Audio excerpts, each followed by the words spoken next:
अभय दुबे के पास चलते हैं इतने।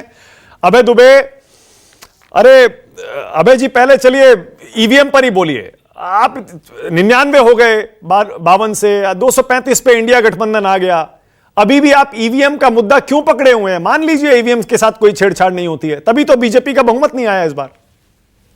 मानक गुप्ता जी, पूरे देश क्या पूरे विश्व में एकमात्र राजनीतिक दल है भारतीय जनता पार्टी, जो किसी भी तरह के रिफॉर्म्स के साथ खड़ा नहीं होना चाहता है।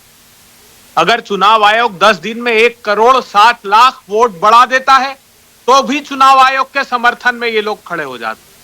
अगर पूरा देश, पूरा विश्व ये कह रहा है कि ईवीएम को सही तरीके से मूल्यांकित करने की आवश्यकता है, पारदर्शिता की आवश्यकता है, तो भी भारतीय जनता पार्टी उसके खिलाफ अपना मत व्यक्त करने लगती है। ऐसा क्यों है?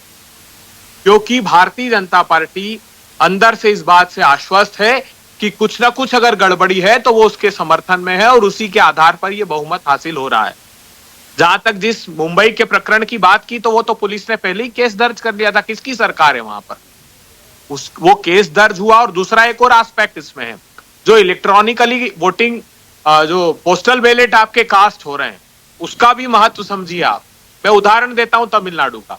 तमिलनाडु में 16.5 लाख पोस्टल बैलेट्स हैं, जो कि टोटल वोट कास्ट होते हैं उसके लगभग 4%। अब जहां 48 वोटों से आपके परिणाम प्रभावित होते हैं, वहां 4% वोट का अर्थ समझते हो, और वो भी इलेक्ट्रॉनिकली ट्रांसफर हो रहे हैं। तो हम चाहते हैं कि पारदर्शिता रहे, इसलिए सब लोग मुखरता से उस पारदर्शिता के पक्ष में। एकमात्र राजनीतिक दल है जो चाहता है कि पारदर्शिता नहीं हो, और अपारदर्शी तरीके से वो सरकार जैसे उन्होंने चलाई पहले 2014 से लेकर 24 तक, वो कैसे वो स्पीकर के प्रभावी रोल, जिसकी भूमिका आगे आप अगर बात करेंगे तो मैं उस पर बात करूंगा। आज मैं उम्मीद करता हूं कि आरपी सिंह साहब भारतीय जनता पार्टी के ऐसे, मैं तो कहता हूं, गिने चुने प्रवक्ताओं में से हैं जो ट्रांसपेरेंसी में विश्वास रखते हैं, जो मुखरता से सच बोलते हैं। आज दृढ़ता और मुखरता से सच बोल रहे हैं। जिस प्रकार भाजपा को हराया क्यों देश? क्योंकि वो प्रजातंत्र की जीत देश चाहता है।